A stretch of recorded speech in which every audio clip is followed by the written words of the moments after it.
Gentlemen, are we ready to start? And lady. Is there, and lady? Sorry. We want to start first. I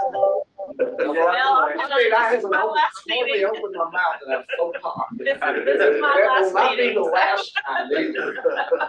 I'm notorious about doing this. First of all, I'd like to welcome everybody here. I see we've got both of our committee members, Dr.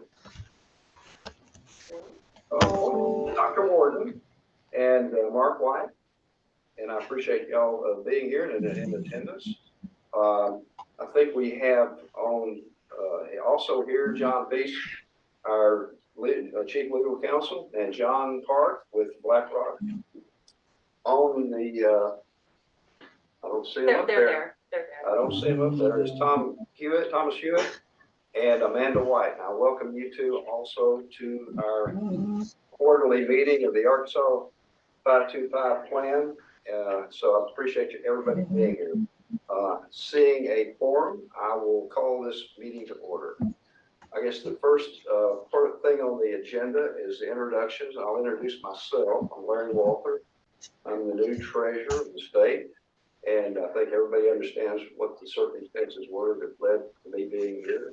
Very unfortunate. And like I tell most people, I really wished I was still at DFA. And Mark was sitting in this chair conducting this meeting. That's not the case. And so y'all have to put up with me. Simple as that. I came over from DFA, as you know. I had a career with AT&T. I retired from AT&T, SBC, right after the turn of the century.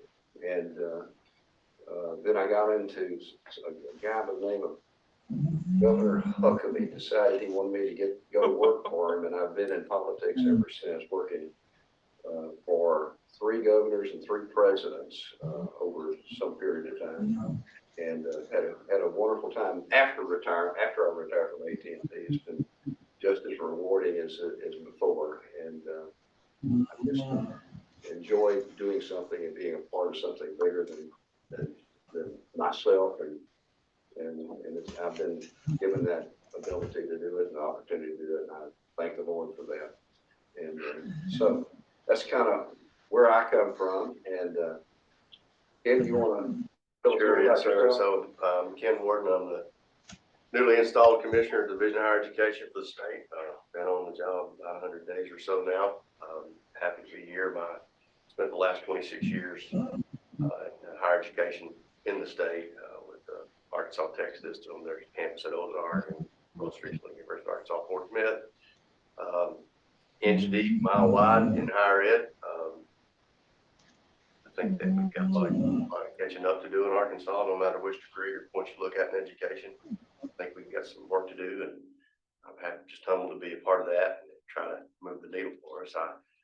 My roles in education have varied from faculty member to legislative affairs, years in the compliance side of things for higher ed. So again, kind of a broad spectrum of higher education experiences. My depth, if anything, would be in career technical education and career pathways, and trying to coordinate all education, K-12 into higher ed. So, but happy to be part of this. So, thank you. Thank you.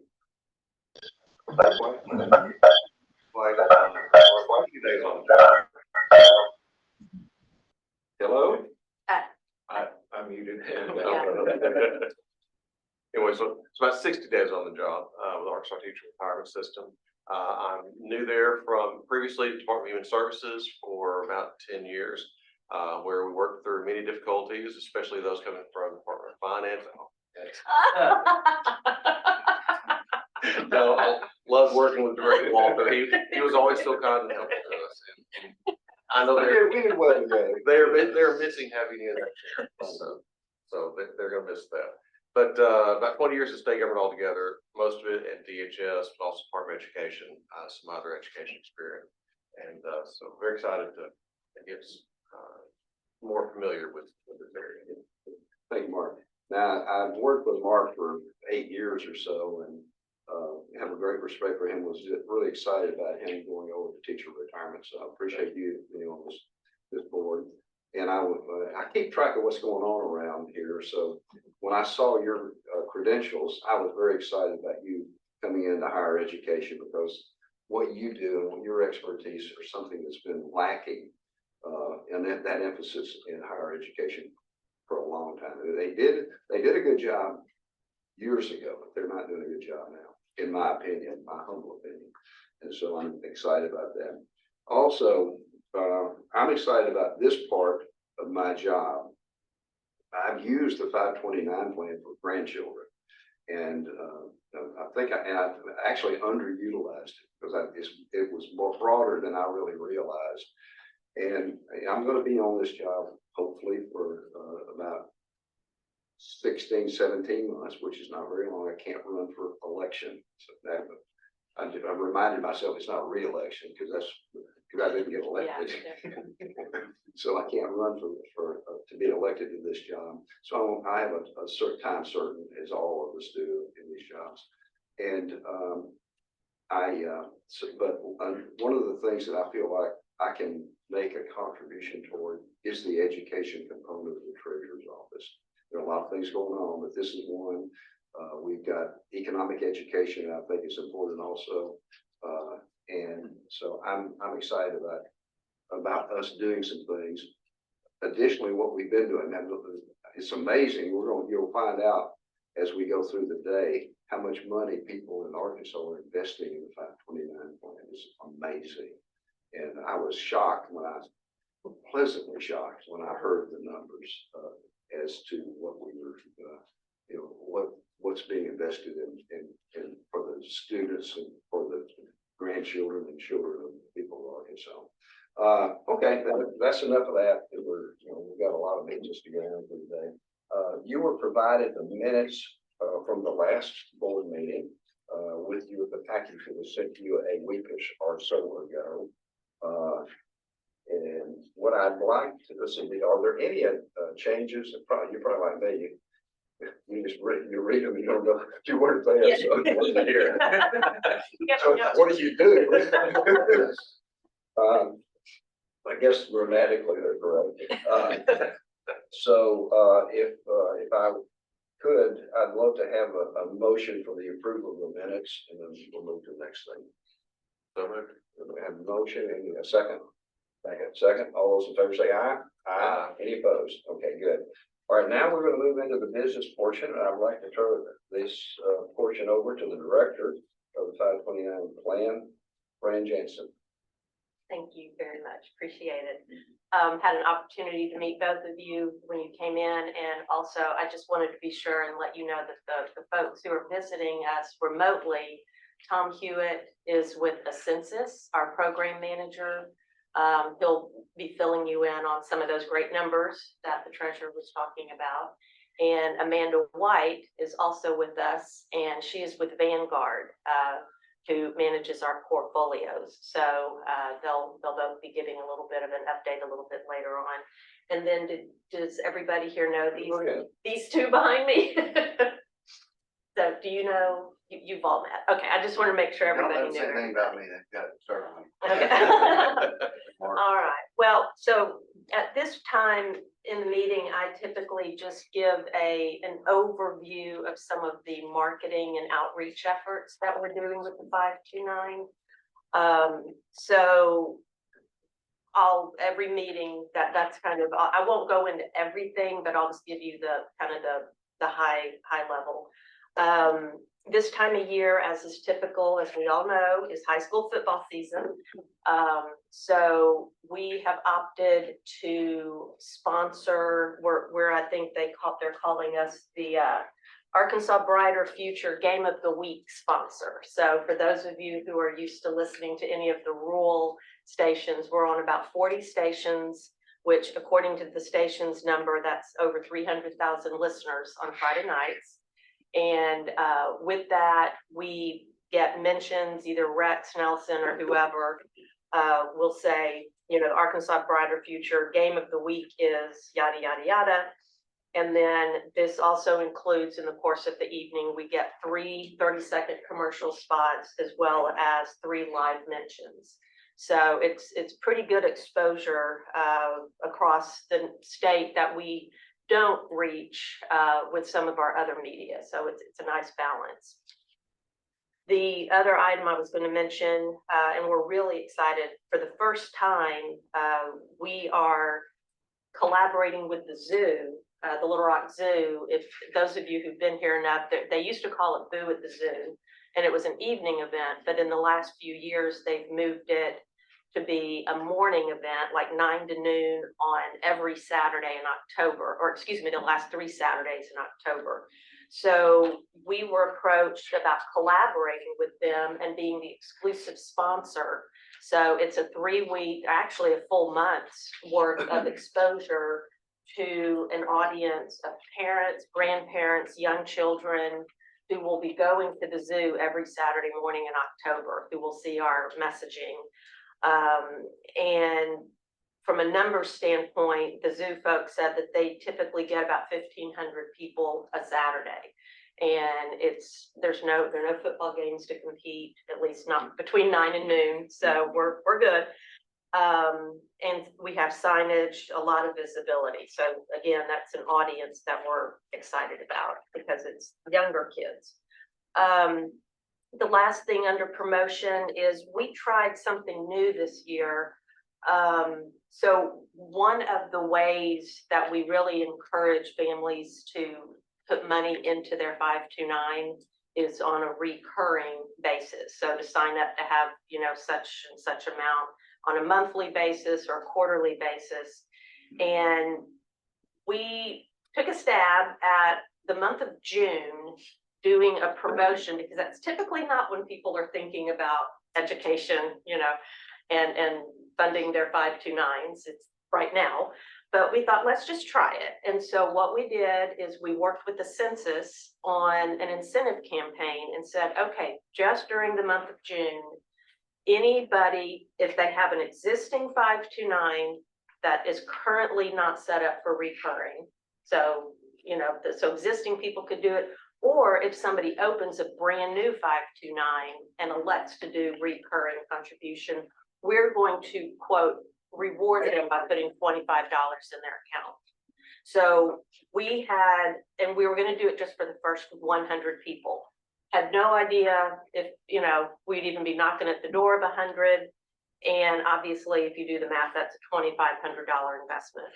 But our thought was, we're not talking one-time contributions. These are people who are committing for the life of the plan, to do this. So we ended up having 220 people. And so we were faced with, do we just honor? And from a legal standpoint, it was fine. We had the option. So we ended up honoring all 220. So it was a $5,500 investment. However, just that initial contribution from that one program or from that one incentive plan represented over $30,000. So, not to say every contribution, these are people, but we figured that was a success, as did a census. So that's certainly something that we'll probably look at doing in the future. But we thought that was nice. Comment, I would Yeah. assume that the type of people that you were. And it was working just with, social media. That's Yeah. all it was. It was just social media. There was no investment. But that group will be telling their friends and others about the plan and hopefully bringing others in. I don't know if you've tried to leverage that. Well, we were able to see the shares too. So like, since we promoted it, now I did promote it, I think in May on one of the TV stations that I did an appearance on, but we promoted it primarily on our social media platform. And so you were able to see, I don't have those numbers, but you could see that it was shared quite a bit. Okay. So One of my issues that I've had, and I'm not a marketing person, but paid quite a bit over the years, marketing programs and different things, is realizing the true efficacy of money you're spending, and something like that you see directly. There's a direct correlation to exactly what we spent, what Right. you spent, and then right. how many people are counted. And sometimes you can spend a lot of money and never really make the direct connection. So that's powerful. Well, and this is, as you'll learn, I mean, the 529 is a tricky product because it's not an instant gratification product. So we hope we have people who are enrolling that aren't realizing and dipping into it for another 15, 18 years. So it's really, some of those numbers are hard to track because I probably won't be here in 15 years. I mean, I don't know, maybe I will. Not after my comment today, but this was definitely something we can track and see, okay, we're onto a message here that is resonating with people. So, just a few more things from an outreach standpoint. Chris and I and Eric actually brought this to our attention. We participated in an annual conference that an organization called Economics Arkansas puts on, and it was for teachers. It was an in-service or continuing ed opportunity, but there were about 200 teachers over a 2 or 3 day period, and we went out there to have a 529 table, not only to talk to them about having a 529, obviously for themselves, but just to general awareness that the treasurer's office has these educational programs, and that it might be something that they could fit into their financial teaching. So that was a really good, and we also got an opportunity to address them during one of their lunches. So it was nice to get up and have. Marsha still leading. That was Marsha. And then throughout July and August, Chris and I, one of the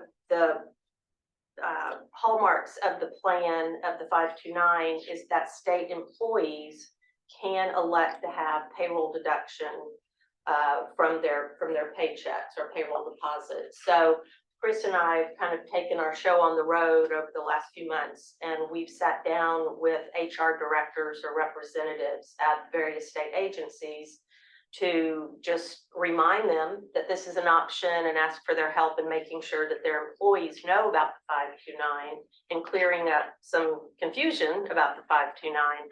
And as a result of those meetings, we've been asked to come back. So we participated in the employee benefit fair on Tuesday. Yesterday, we were at the Department of Commerce. ADEQ has asked us to come be part of their employee fair.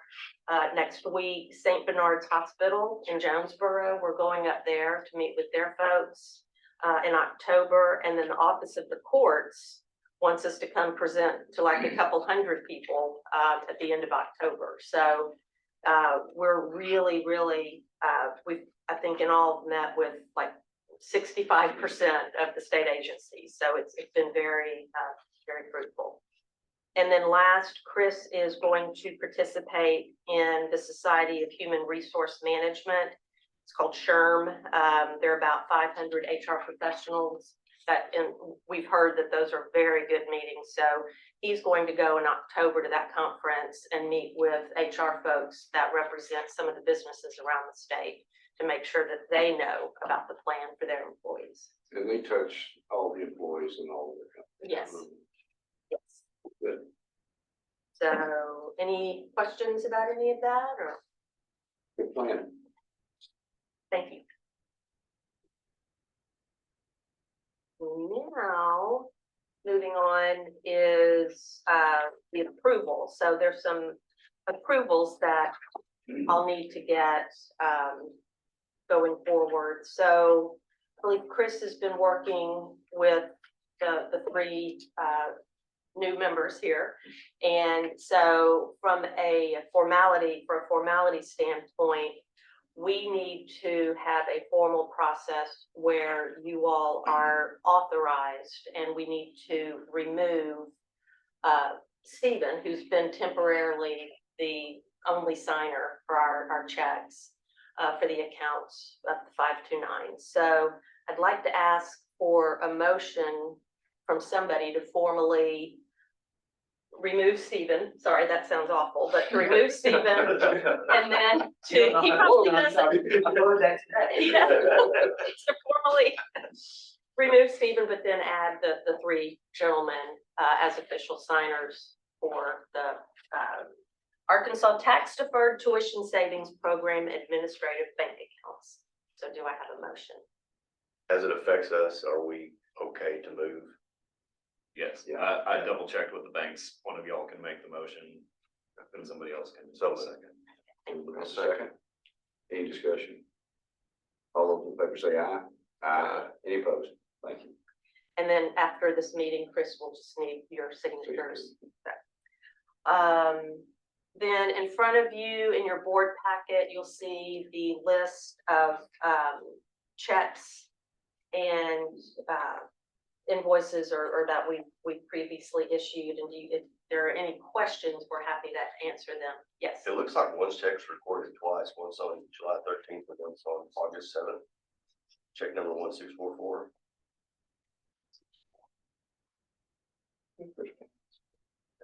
Yep, it's just on there twice, so you can deduct 5,750. My apologies. I knew they were taking me off, so I'm ready to,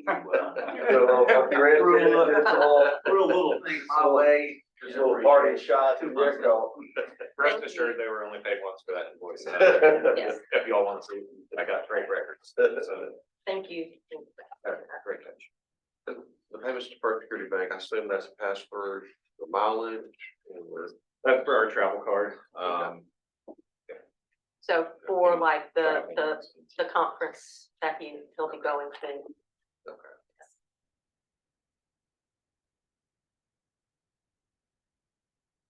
So do I have a motion for these to be approved with Oh, we the do we need a motion for that? Yeah, yeah, a motion for the approval of the, checks and expenditure invoices? check register.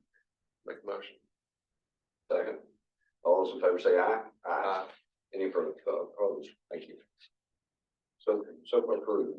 What's next? So now moving on, I promise I don't talk this much at all the meetings, but we just have a lot happening right now. So when, with the new administration, when former Treasurer Lowry came into office, he had expressed an interest in hiring a new ad agency, marketing firm. And the one we currently have, Vines Brookshire, had extended their contract with us. And the last two meetings, we had board approval on that because of the transition period. So they did extend with the understanding that their contract would end in December, and in 2 months, 3 months. So Treasurer Lowry had indicated his interest in a particular ad agency. And you may or may not know this, but constitutional officers, we do not have to send out or do an RFP process when we're making decisions like this.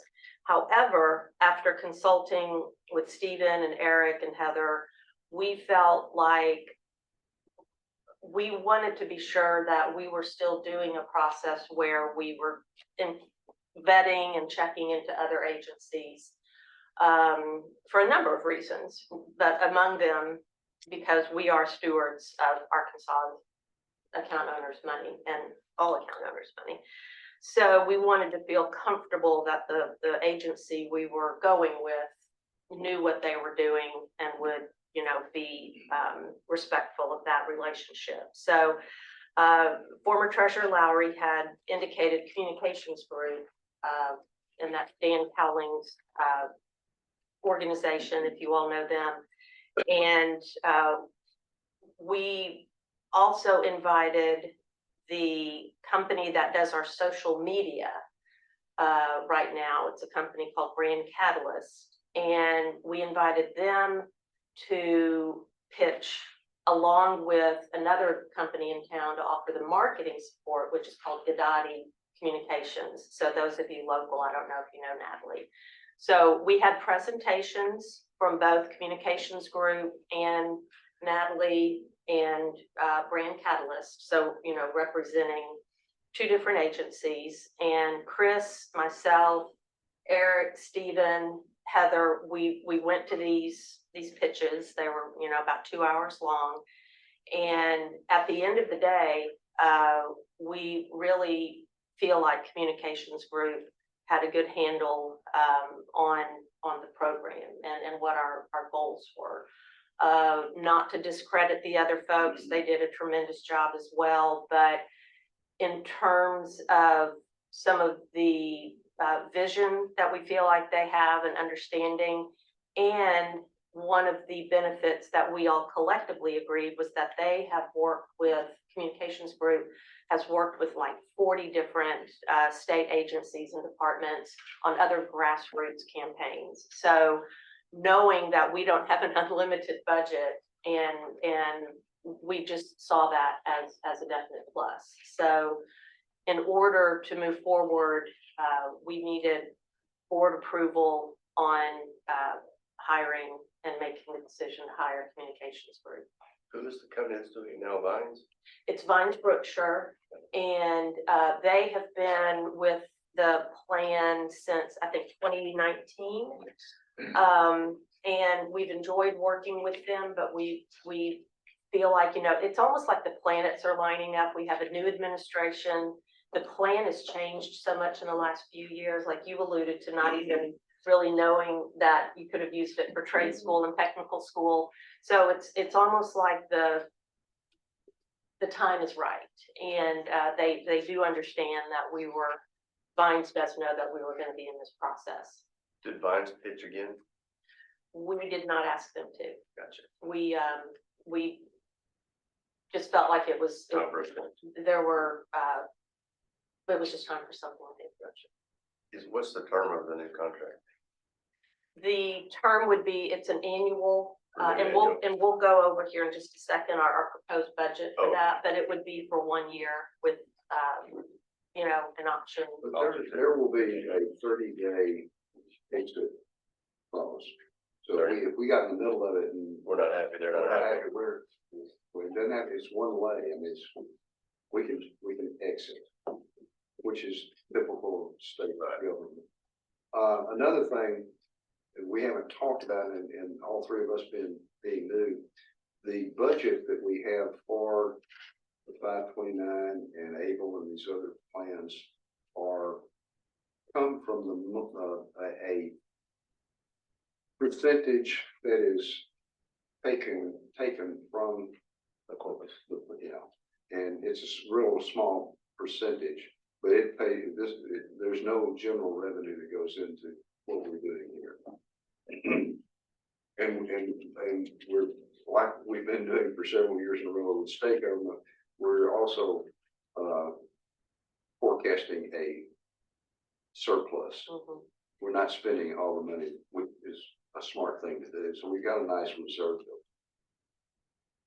Would the social media continue to be a separate contract, would be folded into this? It would be, if we went with communications group, it would all be housed under one roof.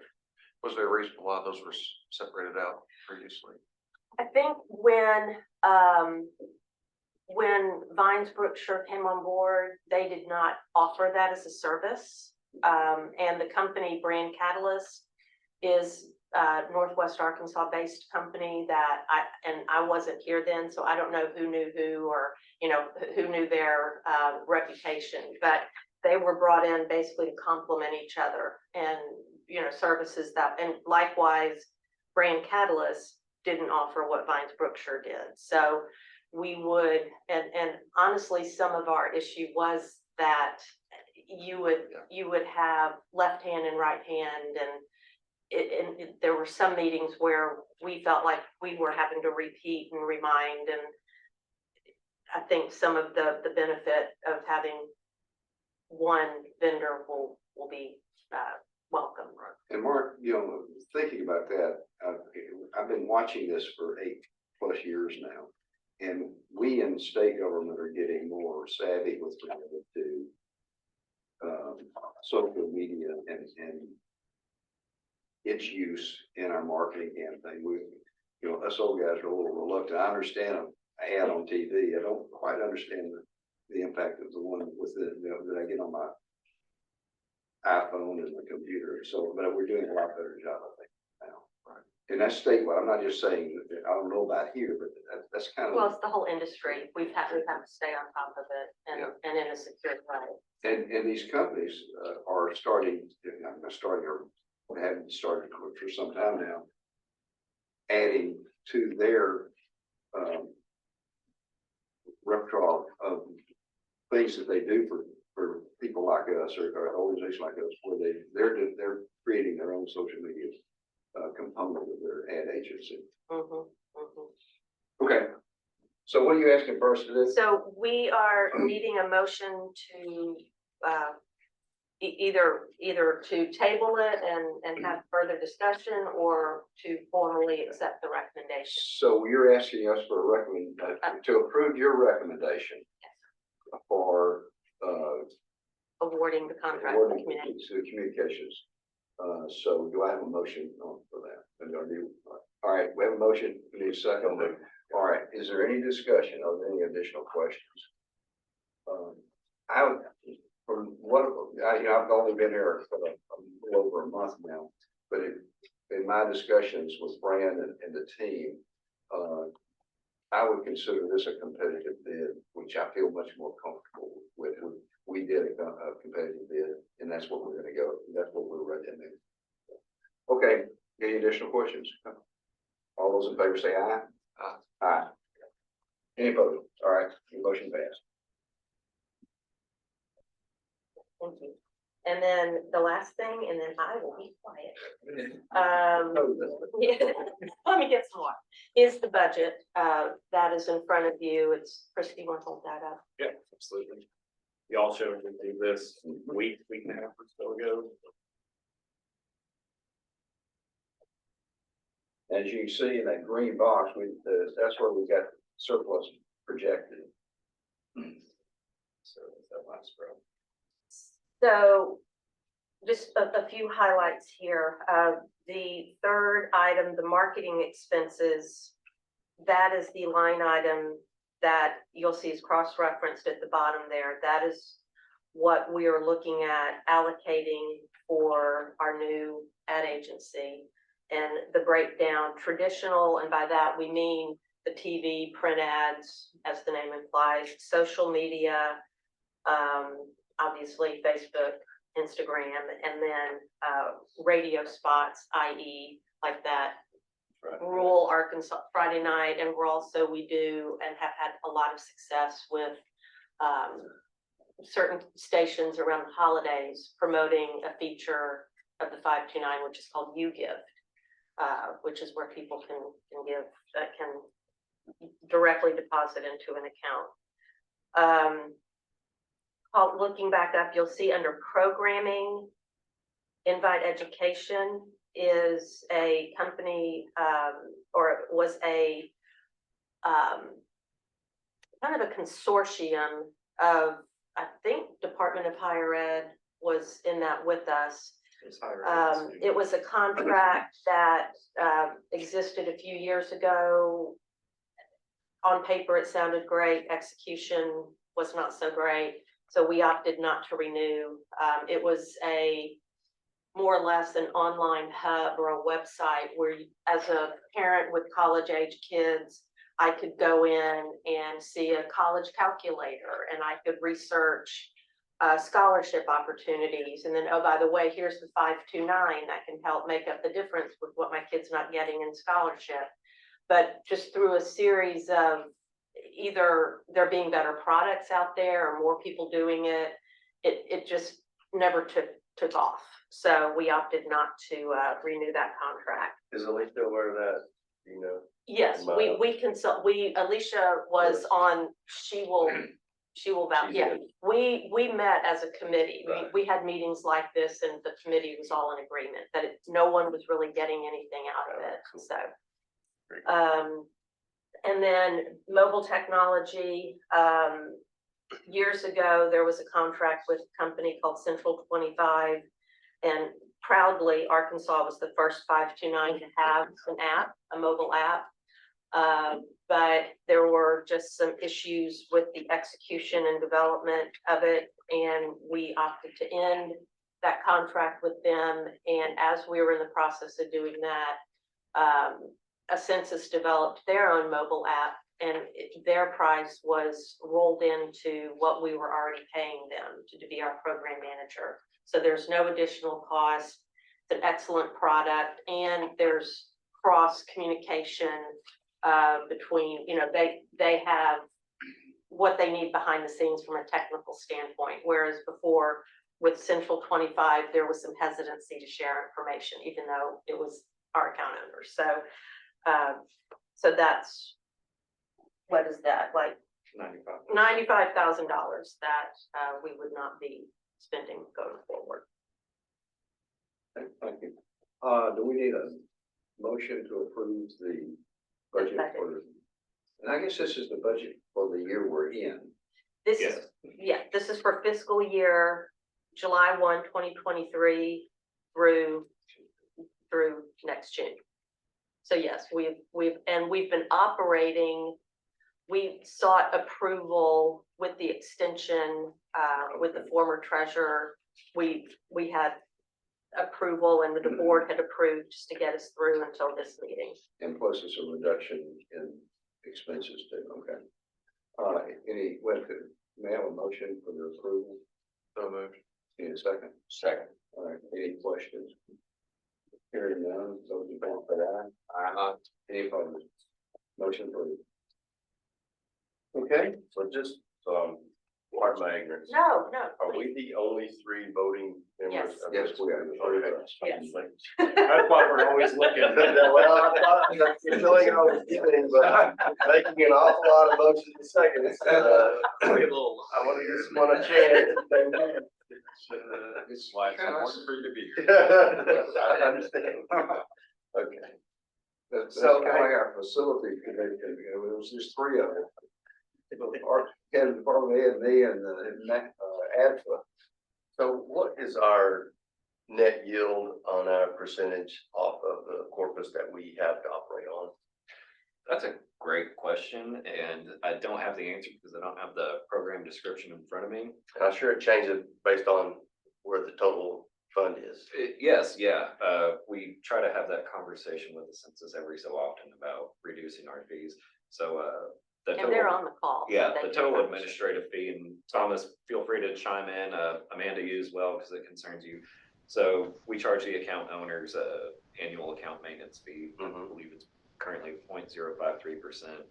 Our portfolio manager Vanguard gets a part of that. Program manager Census gets a part of that. We get a part of that. We just turn around and turn into efforts on growing it. I think our part's like 0.007. I mean, I believe it's so. So the very. total is 0.053% of the Assets. Assets. assets, and then that is used for Divided. operations, Mhm. marketing, what have you, Yes. contracts, so. Yes. Absolutely. And that varies based on where the market is and where. Yeah, right. Okay. All right. Thank you. Now we're on to, I'm done. No, I want you to Oh. introduce those. Oh, okay. John Peace, Yes. is our general counsel for 529. And, at this time, I'm going to let John, who verifies and works closely with Chris on our budget, will present the budget report for the last 2 months, 2 months. 2 months. Yeah, Okay, this will thank you. be, yeah, I present Since the last a actual versus budget normally. This one will be abbreviated because we didn't have a budget until today. But, and we only have 2 months, well, 1 month from the fiscal year. The income for July and August was about $119,000, which is actually a little more than what you just approved as budgeted income. But you never know what the market's going to do, and the fees are based on market value, so it could also go down. But the expenses were 101,000, so the income over expenses was close to $18,000. And we have two administrative accounts, one at Southern Bank, one at First Security Bank. And the total balance of those accounts at the end of August was about $335,000. Any questions? The next report will be an actual versus budget. And it'll be a quarter. It'll be a Yes, quarterly. quarterly, meeting. yeah. Do we need to move to accept or approve these reports as it makes sense? We're all done with approvals. Praise the Lord. All right, and then next, thank you, John, is we're going to turn it over to Tom Hewitt, who's joining us remotely, and he is with the census. And Tom, I'm gonna let you, I think you were having, on visual or, Yeah, I wanted to check in. Are we live with video as well as audio? we do not see you. We don't see you, Tom, but what I can do is I can share your presentation on my screen and you can just pilot me through it. Okay, let me try one more. Let me change the setting here because I logged off. That's what that sound was in the beginning to try and fix this issue because I see myself. And so Tom, while he's doing that, as I mentioned, so Tom is with the census, and for a number of years, a gentleman named Dave Ponder was our program manager, and Dave retired at the end of August. And so Tom works closely with Dave, and they're in the process of hiring Dave's replacement. So I believe at our next meeting, we'll have the new program manager. So just to give Tom a little grace here, this is not a meeting he is typically involved in, but he does know the numbers and can answer your questions. Yeah, I apologize. I thought I was squared away because I see myself, but I will work on that issue as we go. But yeah, as Fran said, I really appreciate the opportunity to be here. I'm by no means not going to be a replacement of Dave. Dave was a he was with both the census and your plans for many years. So everyone's going to miss Dave. I can say I've been going through a very extensive hiring process, which is almost concluded, and I hope to be able to introduce the new relationship manager in the next couple of weeks. But until then, I'll be the primary contact, and hopefully I can at least fill part of Dave's shoes. I have, I see you brought it up, appreciate it, the deck. I'm happy to run through all of the numbers, but also ask questions throughout for any additional detail or commentary, whichever way you're more comfortable going through. Any other intro or background information, Fran, that would be helpful, either from myself or from a census perspective, since I know we have several new folks here today? Did anybody have any questions about the census? What they do. What they do for us? I think we're good. Okay. All right. So if we go to slide 3, Fran, and we just look at assets, don't be fooled by that by the top line. That green one is actually 2021. But the good story is that second line from the top, that is this year where we're at for August, so close to 560 million. And I think the story there is we're still recovering from market in 2022. So when you think of the 5-9 plan and you think of how the assets are going, you are pretty much dependent on the market swings, right? So it's a lot less about the ongoing cash flow and contributions when you look at this plan this size, and it's more dependent on the market. So good story is how we're doing this year, and we're well up from last year, but we're still not fully recovered to where we were back in 2021. And Tom, if you'll allow me to interrupt you for just a second, just for clarification, especially for our new folks, when you hear the phrase direct, Brighter Future Direct, there are 2 products. There's the direct plan, which is the one we're talking about, which means people who log into our website, open up and manage the account themselves. Then in a minute, you'll hear from John Hart, who represents the accounts that are owned or, managed by advisors. So all these numbers that you're seeing right now are for the direct, and then we'll see the advisors here in just a minute. Okay, I just wanted to clarify because it is confusing. Yeah, thank you. Moving on to the next slide for contributions. Contributions are slightly down from where we were this time last year. I'm seeing this, so we manage around 30 529 plans, and I'm seeing similar things across the board that the contributions are down relative to last year. I know briefly earlier in the call, I spoke a little bit. You were speaking a little bit about automatic contributions, and one of the things we saw over the last couple cycles where we may have seen down markets or volatility and things like that. The one thing we saw with our 529 plans was, while one-time contributions from folks, so once a year, maybe they have a little extra money, maybe a tax return, something like this. One-time contributions came down in the aggregate, but folks that had set up an automatic contribution via bank transfer, which I think we'll see the numbers later, those tended to remain steady. Or at worst, they took the dollar amount down a little bit, but didn't shut off the program. So it's really a powerful tool in terms of the health of the plan and getting investors engaged, is those automatic electronic bank transfer contributions as opposed to the one-time checks.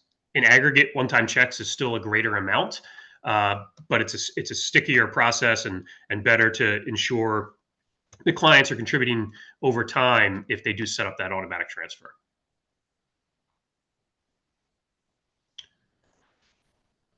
Moving forward, if we look at withdrawals, for those of us that are new to the plan and looking at this for the first time, you're always going to see this dramatic downward spike in August, right? So Q3 is the heavy withdrawal season, back to school.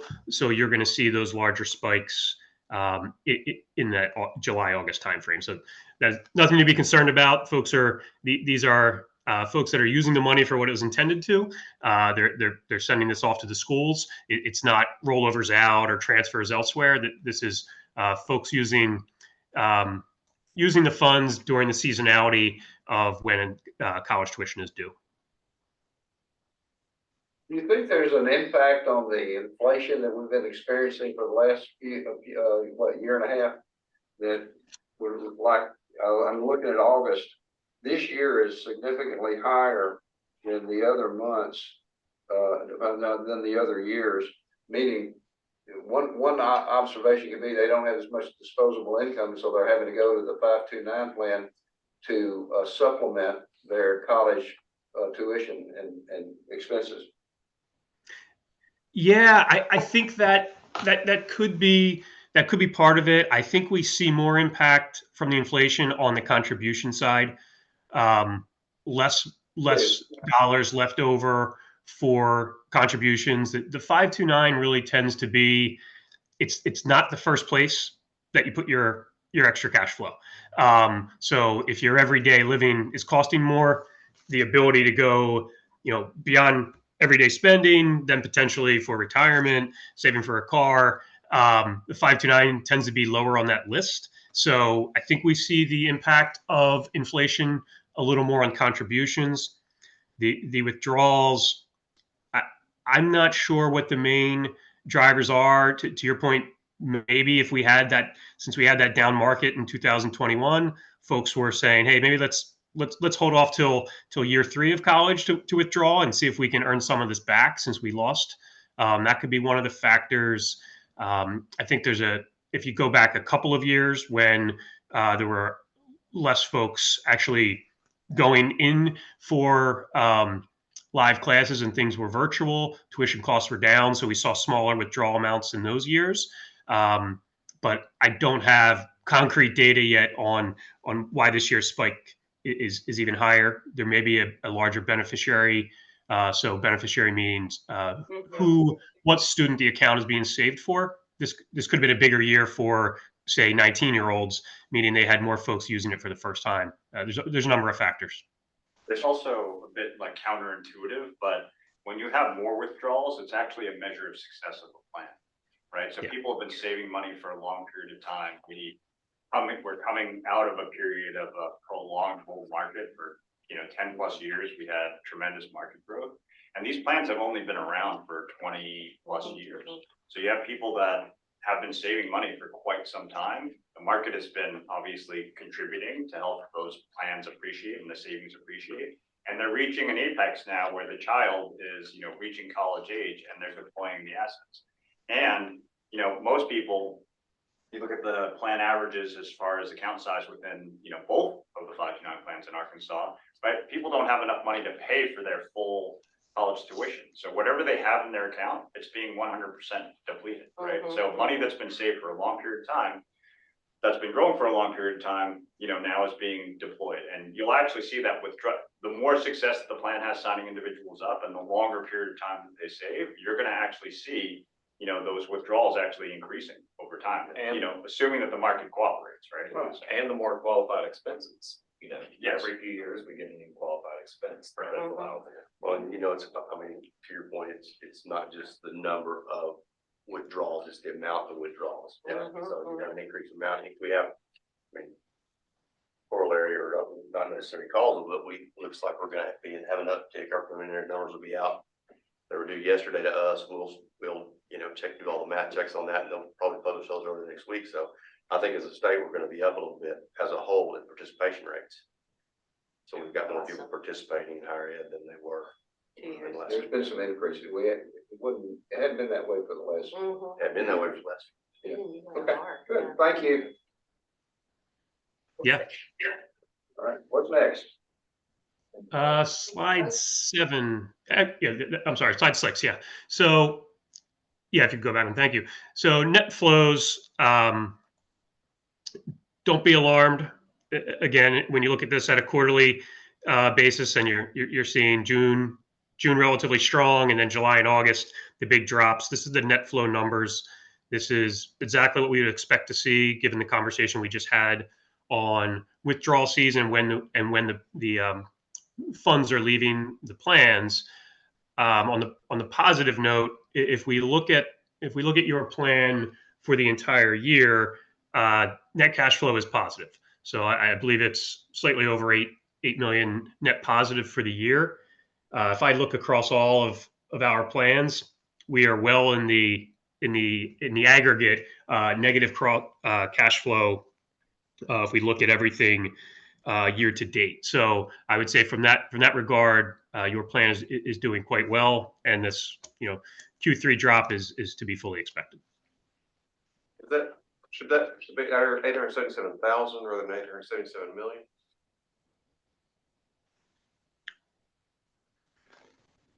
I'm sorry, what I'm sorry, 8 point. There should be a decimal there. That 8.77 million at the top. You're correct. That should not be 877 million. That's 8.7 million year to date net flow. So there looks to be a period missing there. Okay. Funded accounts, overall, just a positive story in that you are, as a plan, trending upward year over year in the right direction. One of the things I would comment on here is what you see in the 529 space. Fran commented earlier about advisor sold programs versus direct sold programs. And if you look over the last several years, in general, new account numbers have been trending more towards the direct space as opposed to the advisor sold channel. We've been seeing that for many years. So in aggregate, many of the advisor sold plans are downward trending, or new funded account numbers at a much lower rate. When you look at your direct sold plan from a health perspective, I was taking a look. The new accounts and overall health of the plan, a big indicator is what is your average beneficiary age, as well as what are your new accounts looking like? Are they in terms of are they 0 to 5 years old, or are they not starting accounts that are 10, right? The younger the beneficiary, the better to balance out the plan. And one quick thing I saw this morning was if you look at your plan, your 0 to 5 bracket, so number of accounts that have a beneficiary age 0 to 5, that's about 15% of your accounts. On the flip end, if you look at ages 10 to 16, so folks that are just about getting to where they're going to start to withdraw, that's at 10%. So you have a good balance there, and I think that's one of the reasons you'll see the account growth trending in that direction. Oh, thank you for jumping into this one. So when you look at the 17 to 18, this is the average account balance. So not the number of those accounts, but obviously your higher age beneficiaries should have the higher accounts, right? If they're spending over time, you expect to see them having the largest account size, as well as moving into a phase 18 plus where they're going to have the largest withdrawal size. So this is very typical. I think cross complex wide, the average beneficiary is the average account balance is 27,000. I think in aggregate you're at about 23,000, but you have a pretty healthy balance of those younger ages.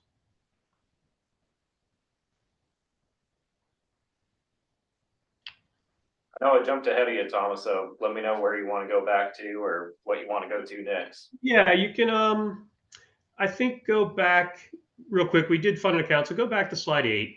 I'll just touch on this quickly. I think it's to be expected, but you just look at your funded accounts by residency, overwhelmingly Arkansas based, and that's to be expected. So you'll always have some out of state presence, but for the most part, you're gonna be home state dominant. Mhm. And then slide 9. This is what I was beginning to talk about, the average funded account size.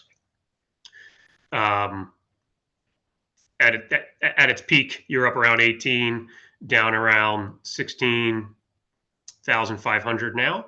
And as I said, I think I said 27, but cross complex, I think it's 23,000. So slightly below the average for direct plans, but still a very healthy average account size. And then the next one, we did touch on this, just looking at distribution of account balance by beneficiary. This last one here, this is the advisor plan, and I know John, you'll probably spend more time on this than myself, but just a snapshot.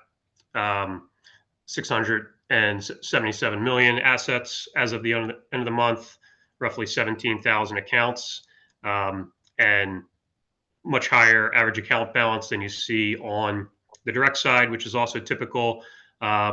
Also makes more sense because you have a higher beneficiary age in this program. Thomas, is that 17,000 in advisor plan accounts? Does that add to the previous number that we saw, or that was around 35,000, or is that a part of that? That's just. That's apart from. So we separate it out by plan. That's people who don't live in Arkansas, Right. that hold Gotcha. direct Arkansas 529 plans. Okay, gotcha. So our total number of accounts, advisor and direct, is in the neighborhood of 50? Mhm. Okay. Okay, cool.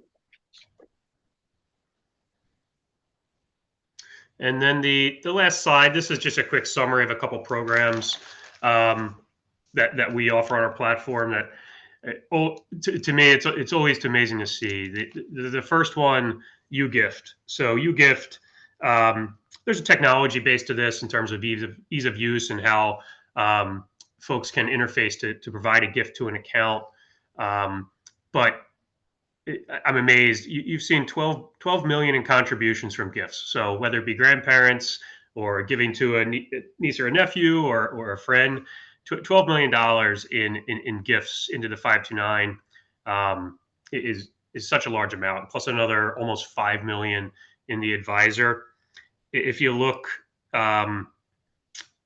across our plans using this feature, I think it's about $3 billion we've seen in gifts. So it's so much more than I ever would have imagined. It's a powerful tool in terms of gaining contributions for marketing, getting people to participate.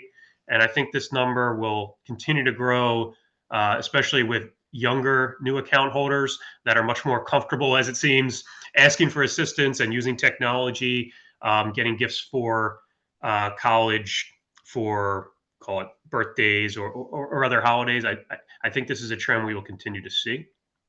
And that average gift amount of 500 for direct and almost 1,000 for advisor, these are large, meaningful contributions.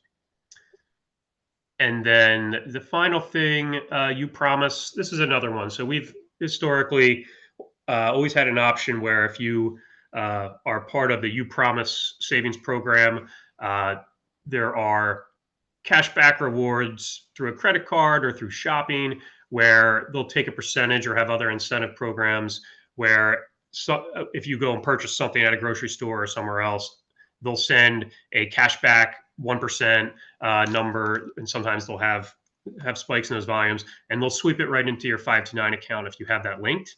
So you've seen roughly $2.3 million come in from that program, and close to 3,000 clients using it. So it's another way for folks to have outside sources to contribute and help them save for college. Any questions on either of those programs?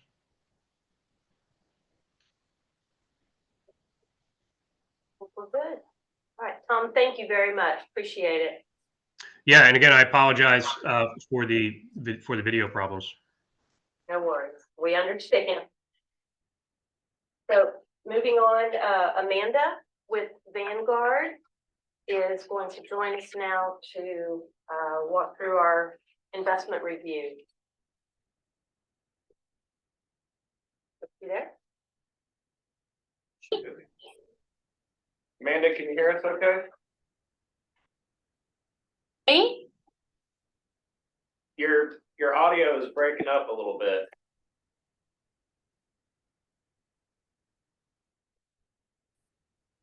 We can't hear. Should we? Let's go to the next. Yeah, let's move on to John Hart. Well, maybe she can call back in. Sure. So just in. How about now? Can you hear me now? Yes. Yes. Okay, perfect. And apologies, I'm having what might be the same issues as Tom. I don't know if you could see me. I actually joined from my phone. So hopefully this works for you all. Maybe us instead of Yeah, y'all. that's what I'm wondering. Yeah. I don't know Go if it's a firewall thing. We can look at it after the fact, but thank you for the opportunity. And Chris, thank you for driving for me. So I will keep my comments brief because I know we're a little bit short on time today, but just to introduce myself, Amanda White. I'm the relationship manager here at Vanguard. So the Arkansas Vanguard relationship dates back to, I was looking at it, February of 2005. So I've been on this account for about a year now. But our relationship goes back all the way to 2005, obviously along with the census. So we are your investment manager and have been working with you all for, several years now. So what I wanted to do, and, a lot of this will kind of correspond with some of the things Tom mentioned, just because the markets are so related to what you're going to see, with your accounts and the balances of your accounts. So Chris, if you'll go to slide 4, I just want to touch briefly on the markets and then we can talk about the performance. And if at any time anyone has any questions, please, feel free to jump in. So, the equity markets, both U.S. and international, were positive for the second quarter and July, as we saw consumer spending remain robust, despite the inflation that, someone had mentioned earlier. And the U.S. economy has exceeded our growth expectations for the quarter. And as far as the fixed income markets go, they've been positive year to date through July. Flat, slightly negative in the U.S. for the second quarter, as investors, they remain concerned about the future of what the Fed's going to do. So whether they're going to continue with their rate increases, and then also inflation. So if you look at the portfolios that we all manage for you, The majority of them do have a mix of the stocks and bonds. So, if you're looking at the far right, which is like the balanced performance that you see there, that's kind of more in line with what you'll see the performance of your portfolios. Again, I just want to keep my comments brief to get to performance. Will you go to slide 7, Chris, please? I feel like it's worth just kind of digging in a little bit on the fixed income side, just because we've seen so much about inflation and about what we think the Fed might do. So looking back over the last quarters, the Federal Reserve, they actually paused their rate hiking cycle in June, which was their first pause after a 15-month increase. In July, the Fed did vote to increase the rate a 0.25 percentage point, and that brought it up to a 22-year high. So we really are seeing rates as high as they've been, for the last 2 decades. So we at Vanguard, so we believe you'll see probably about 1 to 3 more 0.25 percentage point interest rate hikes until the Fed really feels that they've done their job and they've been able to tame inflation to the point that they feel it's sustainable. And we also do share the Fed's view that we don't see any rate increases or any rate decreases happening this year. And actually, our view is we don't see it happening until at the earliest, the second half of 2024. And a lot of that's just really due to we're still seeing strong consumers out there. And inflation, I think the numbers came out yesterday. There's some sticky components to it. So we're continuing to see that the Fed still has some work to do to really bring down those inflation numbers. And what all that does, that obviously impacts what's happening in the markets and what's obviously happening to your portfolios. So we can go to slide 30, Chris, and just take a look at the portfolios.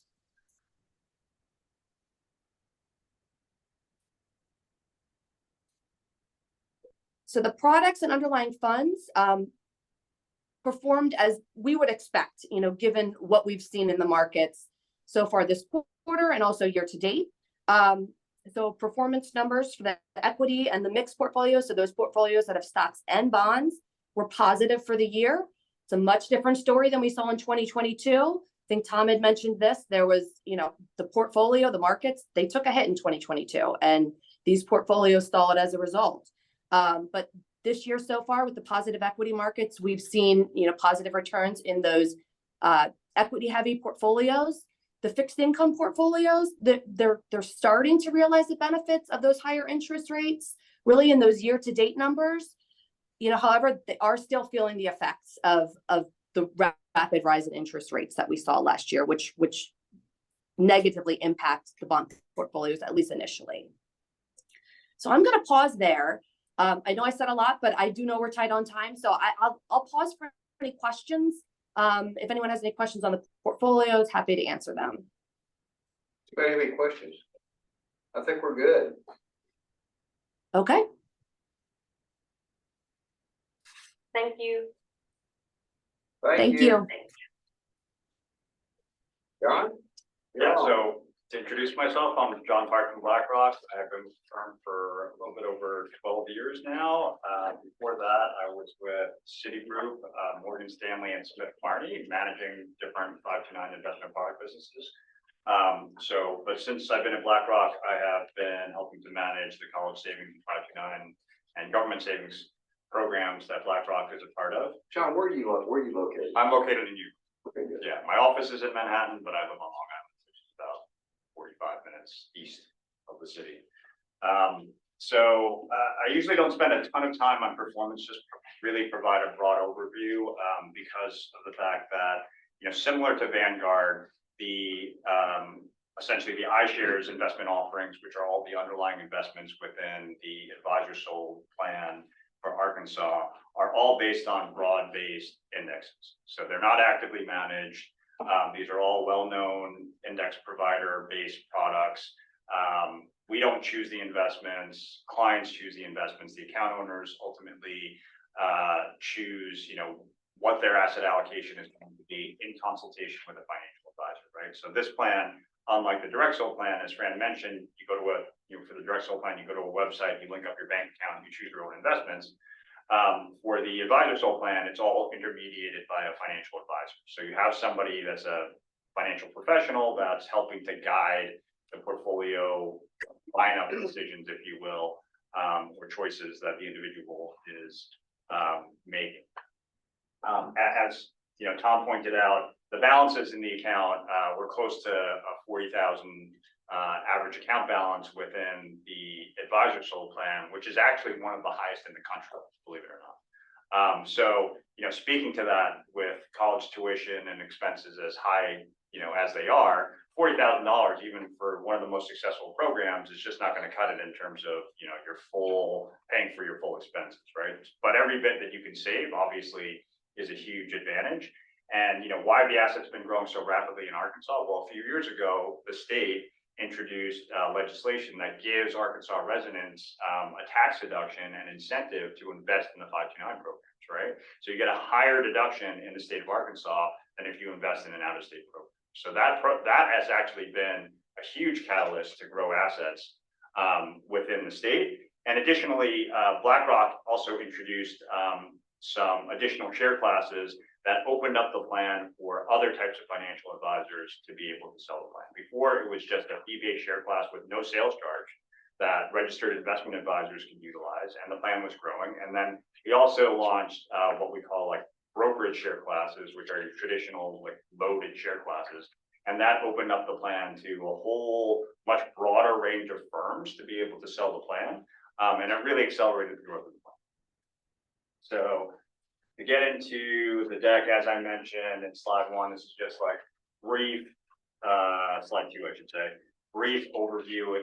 The plan is based on low fee index-based passive investments. Obviously, we have a focus on delivering performance, and BlackRock has a strength in terms of just menu construction and glide path management. And the glide path just refers to when you invest in a target date structure like you might for retirement, right? You start off with more equity heavy percentages, and as time goes on, that glides down to a more fixed income based investment, more stable investment, hopefully.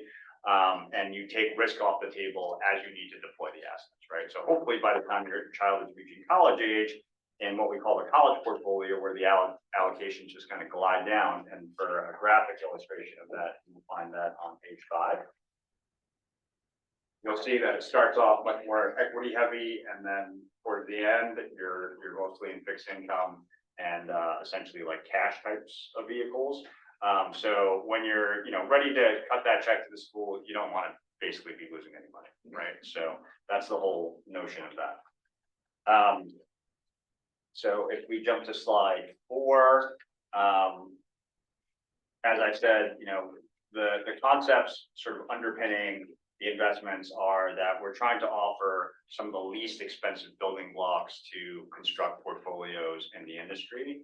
And that is absolutely true, right? So some of the core iShares ETFs, they only range in, from 3 to 9 basis points, which are, hundredths of 1 percentage point in terms of fees. So extremely cheap. The plan itself continues to be one of the cheapest advisor sold plans in the industry because of our, again, cheap underlying investments. We also have an F share that has no sales charge whatsoever. So RIAs, those registered investment advisors, they decide based on their relationship with their client how much they want to charge for their overall relationship. That could be, a quarter of a percentage point up to, 1 percentage point sometimes. So they kind of structure how they're getting compensated. And again, we've had this sort of glide path expertise and best in class glide path construction for a number of years, even before many other plans started converting to that. So, for example, in the direct plan, that conversion to a year of enrollment target date structure only occurred in the last couple of years, right? So we've always had that in place. We talked about slide 5. In addition to the year of enrollment or target date structures, we also offer fixed, RIP-based allocation. So if you don't want to glide down, you just feel like you want to play catch up, get as much appreciation as you can, you feel good about the stock market, you can be in an aggressively composed portfolio where it's mostly equity heavy and you just stay in that fixed allocation, moderate conservative fixed income. options as well. Or you can, as an advisor or an individual, you could decide to create your own asset allocation, right? And on page 7, you have a list of all of the different building blocks that you can use to create your own bespoke asset allocation, should you wish to do it that way. Fran, have we ever done this, or we stayed with the recommendations that they had? Which stayed with the recommendation. Y'all make recommendations when appropriate on an Yes. annual basis. Yeah, and we have, that is a, you know, that's a cooperative arrangement with the state, obviously. So it's not uncommon for some of the other states that we work with to say that, hey, you know, we would love to have this type of investment in the plan. So that's something, you know, that we're open to discuss at any point. We also have an FDIC insured product, right, in the plan for somebody that just wants, you know, some yield on their cash portion of their portfolio. Obviously, this was essentially zero for close to a decade before the Fed started raising rates last year, right? So now it's actually a meaningful contributor, right? So if you can get 5% on a savings account in a regular bank, so if you're looking to save for college, not only are you getting that yield within a 529 wrapper, but any appreciation and interest that you're getting is also tax-free, right? So it's yield plus within a 529 vehicle, which makes it much, much more attractive today than it would have, you know, in years past. And you get a state tax deduction. Yes, and you get contributing so to the it's- savings. exactly. So there's a huge tax benefit to investing in the 529 vehicle just generally. So you have some stats here in terms of the growth of the plan. You can see that we have since 2017, and the reason why it starts there is when that is around the time when we launched those new share classes that we talked about. We've had, you know, pretty tremendous growth actually in this plan, which is different from many other advisors plans because, you know, when these plans launched, taking it back to 1999, like nobody was using the internet. Right? Like internet banking was not a thing, right? I mean, since then you have hundreds of thousands of bank tellers that have become unemployed because people don't go to the bank in person. Right? So the idea of self-servicing your investments back then was basically like mailing in a check to Fidelity or Vanguard or some other company that was a mutual fund company that would send statements directly to you and you would make contributions directly to them. But there was no electronic way to like monitor your accounts. You'd get a statement in the mail and that was it.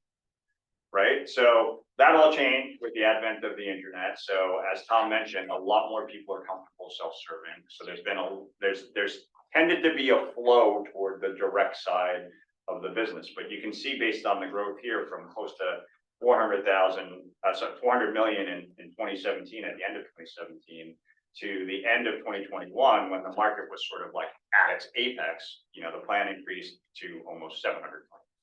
Right, so that's a relatively short amount of time. 4 years, the plan went from close to 400 million to close to 700 million.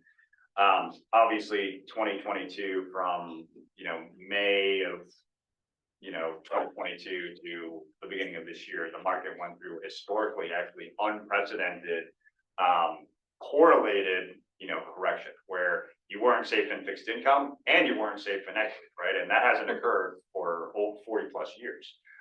So, you know, big drop in assets as a result. But the good news is that the market has come, you know, has corrected back again. And we've had a 10% increase in assets since the end of 2022.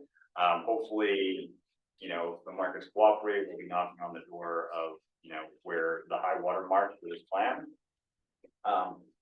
Both Ascensus and BlackRock continue to partner to try to increase distribution. So right now, you know, 21 out of the 30 largest broker-dealer networks in the country can sell the plan. Obviously, some of these are the ones that are listed here. And just in general, there's just been a trend over the past decade where advisors are really focused on fees.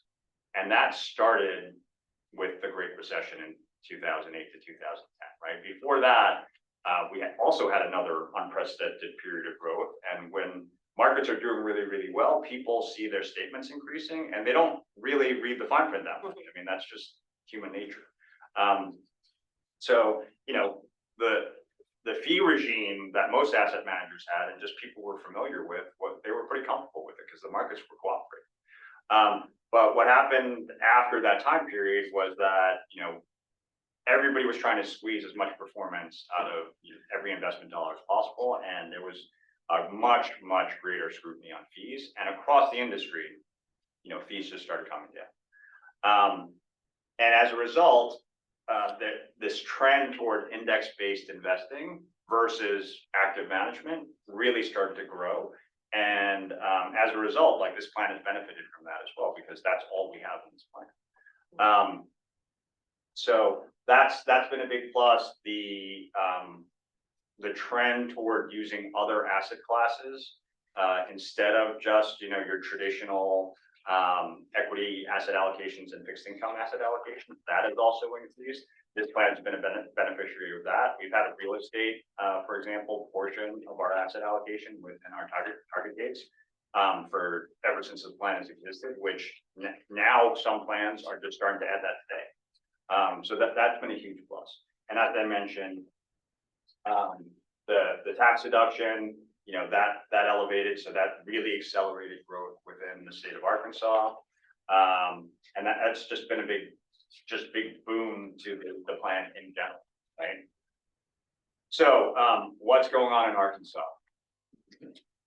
73 million, so that's about 10% of the assets within the overall plan are now in Arkansas.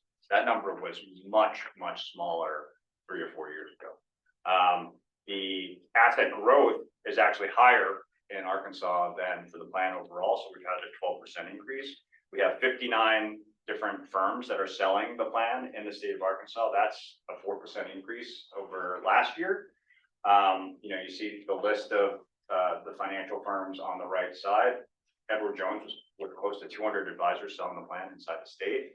The bolded numbers are the ones that actually grew since the last quarter, so they've added a few advisors.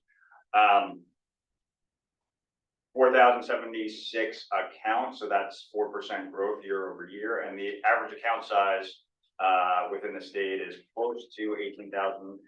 That's grown 8% year over year as well. So the plan has been extremely successful, especially relative to the overall trends in the 529 market over the past decade, because this plan has really accelerated growth because of structural changes that have improved the plan. There was a time where the direct sold plan and the advisor sold plan were basically the same size, and that existed for a long time, like over a decade. But what you've seen is that over the past 3 or 4 years, you know, we've really been able to create a gap because of much more focus on this plan and, again, improvements and some of the, you know, the great stewardship that everybody in the office has contributed to. So we're happy. Thank you, John. Good report. And you know what surprised me the most was that last number, $17,000 per. The average size. That's right, within Arkansas. Yeah. They're funding. Absolutely. And you ought to be glad about that. Very happy about that. Because most of that's going to your kids. Yeah, just set up his top 29 for his grandbaby. I think that's coming. We're gonna have at least one more next year because it'll be in. Yes, amazing. Obviously, you really talk about our newness to this job. And I've used it, like I said, but I had no idea that, you know, that we had as much money, having $1.2 billion total was the managed by us and managed by the independent guys, yeah. And then the average is $17,000. I was a little short on that. Okay, good report. Anybody have any questions? All right, the next order of business is new business. And do you have a potential date? I think you mentioned. Yeah, it. the only item that I have for new business is just to go ahead and throw out a possible date for the next meeting, which is, I believe, the Thursday following Thanksgiving Thursday. So it'd be Thursday, November 30th at 10 a.m. 11:30. 10 a.m. 11:30. Oh, yes. Yeah, 11:30. 11:30, 23. Sorry. Who's on first? 11:30, no, that's not a good time to start a meeting. No, no, I'm gonna go that's for lunch not- about 7:30. Treasurer, by the way. Yeah. Just going crazy. Again, So the date, Yeah. 11:30, but the time 10 a.m. So we will, Yeah. if there are no obvious conflicts that anybody has, we'll confirm that Okay. and go ahead and send a calendar invite out soon. okay, if that works, that sounds good to me. I don't really Is would, that- but Okay. generally it's a good time over there. So hearing any, or is there any other new business to come before us? Well, appreciate the attendance, appreciate, this is a very good discussion. We did about an hour and a half, and, which is good. And, appreciate you coming down from New York. I know it's a long trip down here, but we appreciate you being here, and nice Thank you. to meet you, face to face too. Yeah, I Look mean, forward to continue to work with you. I get to work with a lot of states and I really applaud, the public service that you guys are providing, so. Really appreciate that. And I guess on another note, I'm starting, I'm new, as we've said, but I'm gonna be getting into doing speeches around the state, and I think this will be in every one I make Wonderful. as we go forward, so this and a few other of your friends that you do one of them. Okay, seeing no additional issues to come before this board, I declare the board in recess or whatever. Adjourned. Not recent. Thank you. Yeah. Thanks, bye, everybody. Thank y'all. Good job.